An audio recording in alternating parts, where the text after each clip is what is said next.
One more time. Pueblo powers Pueblo. Louder. PEDCO powers Pueblo. One more. PEDCO powers Pueblo.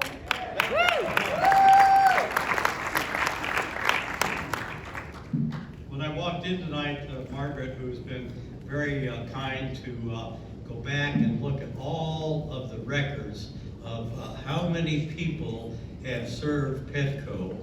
And it's actually about 800 if you consider the people who are appointed by the city or the county. And that's an awful lot of people that have given a lot of their selves and their lives. And people have been asking me, what am I carrying? Is this my lunch I'm carrying around? This has been sitting on my desk now for 37 years. And I'm going to put it on.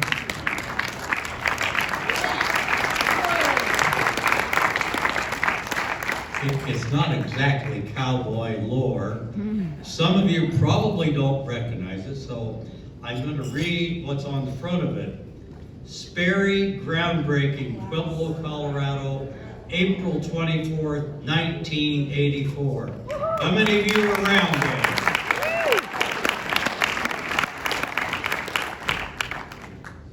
It's been sitting on my desk for 37 years, so I thought this was really a good time to bring it out. It's not as nice as those white Stetsons there.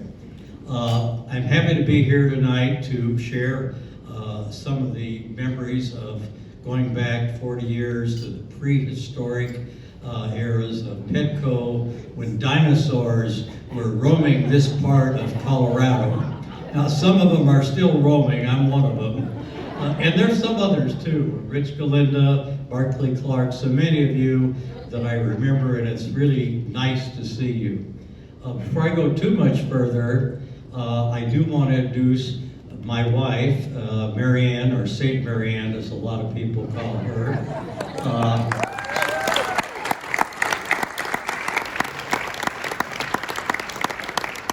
She was tending the home fires while I was out doing my job, my regular job as a stockbroker, and also my other regular job as a PEDCO representative.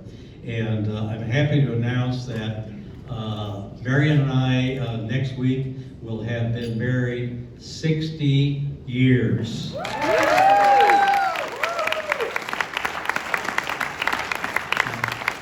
We have 7 children. We couldn't get them all to come because there might not be food for all of them. But we did bring a couple of them with us. Our daughter Kathy, who's taking pictures, and her husband Dave Green, and my son with the Marine haircut, Paul Cardinal. It really has been an honor to be involved with PEDCO, because if it weren't for PEDCO and the half-cent, I'm not going to say it, I do not like the word tax. The half-cent investment that the voters of Pueblo voted to put that money aside to bring more jobs to Pueblo. And I think the voters should be really recommended, and I think they deserve a big hand.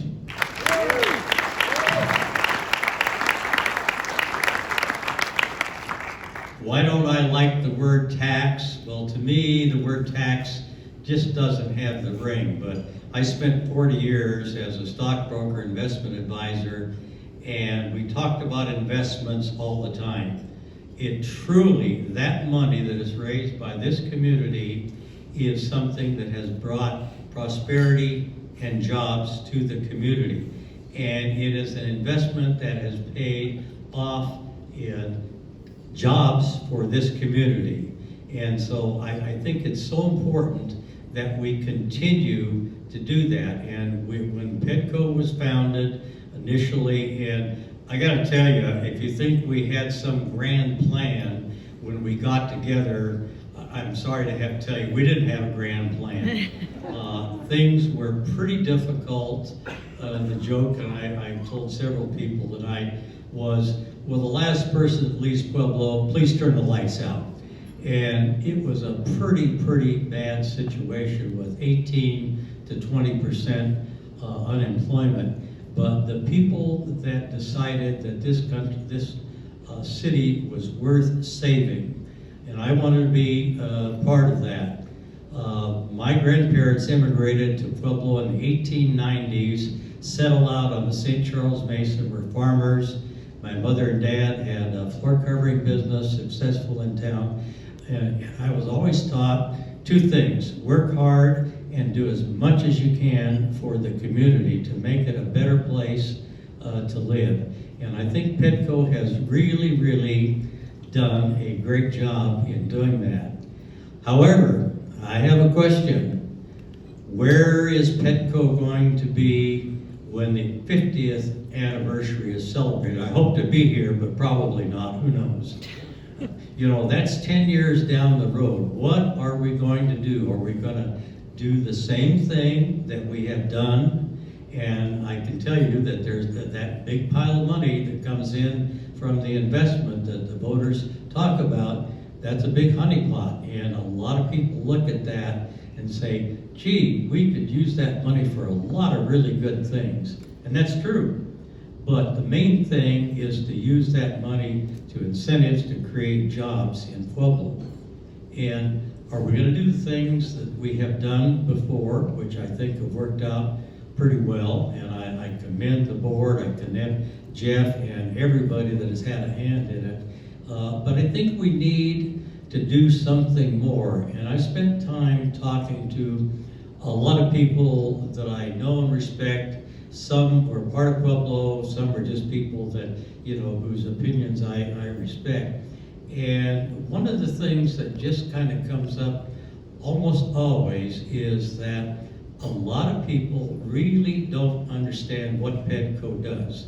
You can explain all you want, and you can have really nice announcement, the one about the $500 million investment that Everest is making at CF&I is really a great thing that this community should be very proud of. But after the announcement, maybe I have a question, and I'm not going to ask for an answer, but I just want to show the hands. After that announcement, how many of you picked up your phone and called one of your relatives or friends that don't live in Pueblo and told them what a great thing this was?